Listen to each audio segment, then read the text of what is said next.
श्री स्वामी समर्थ. तर तुमचं वेलकम आहे रेसिपी आणि बरंच काही यामध्ये. तर आज बनवलेला आहे कैरीचा पन्हा. कैरीचं सीझन चालू झालेलं आहे, तर नक्कीच ट्राय करून बघा.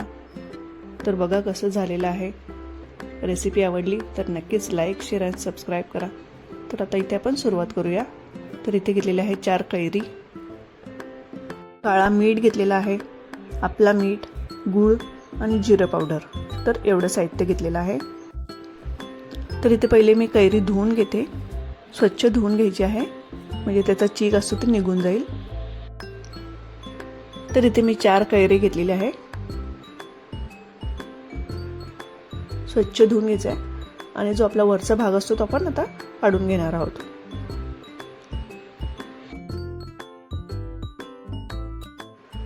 आणि आता असे कैरीला पण चिरा पाडून घेणार आहोत, म्हणजे नंतर त्याचा गर काढताना आपल्याला सोपं पडेल.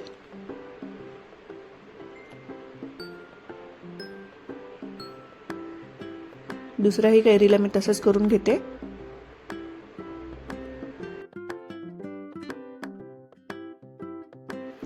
तर आपल्याला आता कुकरमध्ये टाकून त्याला 2 शिट्ट्या करून घ्यायच्या आहेत.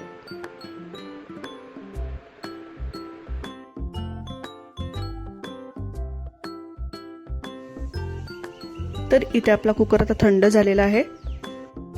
कुकरचं झाकण आता आपल्याला खोलायचं आहे. तर आता बाउलमध्ये आपण ती कैरी काढून घेणार आहोत. गरम असल्यामुळे आपण ते चमच्यानेच काढून पूर्ण कैरी काढून घेते मी. तर तुम्हाला अजून कैरीचे किंवा आंब्याचे कोणते रेसिपी बघायला आवडेल तर नक्कीच कमेंट्स करा. तर आता इथे मी पूर्ण कैरी काढून घेतलेली आहे. गरम आहे, तर चमच्याच्या साहाय्याने मी असं त्याचं गर काढून घेते. अशा पद्धतीने पूर्ण आपल्याला गर काढून घ्यायचं आहे. ही रेसिपी मी ज्या पद्धतीत करते तर तुम्ही तो 2-3 महिने स्टोरही करून ठेवू शकता. तर बघा अशा पद्धतीत आपलं पूर्ण गर काढलेला आहे. थोडं मिक्स करून घ्यायचं आहे. तर आता त्यामध्ये आपण गूळ टाकणार आहोत. तर तुम्ही ते गुळाची पावडरही टाकू शकता. माझ्याकडे हाच अवेलेबल होता म्हणून मी चांगला मिक्स करून घ्यायचा आहे. गूळ चांगला मेल्ट झाला पाहिजे त्यामध्ये. तर तुम्ही ते हाताच्या साहाय्यानेही करू शकता चांगलं. तर माझ्या रेसिपी आवडत असतील तर नक्कीच लाईक करा, शेअर करा आणि सबस्क्राईब करा. तर बघा इथे असं मेल्ट झालेलं आहे पूर्ण. तर इथे मी आता चाळणीच्या साहाय्याने आता त्याला बारीक करून घेते, म्हणजे आपले जे रेषा राहिले असतील ते निघून जातील. आपण जेव्हा पण पन्हा पिऊ तेव्हा त्याची रेषा आपल्याला लागणार नाही, म्हणून आपण थोडंसं गाळून घेणार आहोत. अशा पद्धतीने बारीक करून घ्यायचं आहे ते.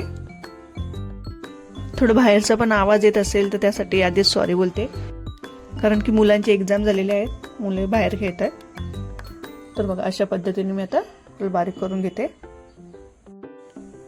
कोणाकोणाला कैरीचे पन्हे आवडते नक्कीच कमेंट्स करा. तर इथे आपलं आता पूर्ण बारीक करून झालेलं आहे. अशा पद्धतीत बारीक झालेलं आहे बघा. तर त्यामध्ये आता अर्धा चमचा जिरा पावडर टाकते. चवीनुसार आपल्याला मीठ टाकायचं आहे आणि थोडं काळं मीठ टाकते. चांगलं मिक्स करून घ्यायचं आहे. तर इथं आपला पल्प रेडी झालेला आहे. मी आता तो काचेच्या बरणीमध्ये स्टोअर करायला ठेवणार आहे. तर आपण कधी बाहेरून आलो फक्त याच्यात थंड पाणी टाकायचं आहे. तर हा आरामात 1 ते 2 महिने चालून जाईल. तर तुम्हाला जास्त क्वांटिटी करायची असेल तर जास्तही करू शकता. तर इथे आता ग्लासामध्ये आईस क्यूब टाकायचे आहेत.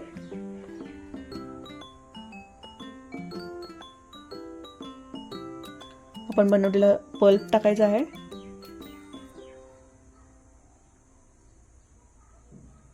आणि फक्त थंड पाणी टाकायचं आहे. झालं आपला पण. आणि नंतर ढवळून घ्यायचं आहे.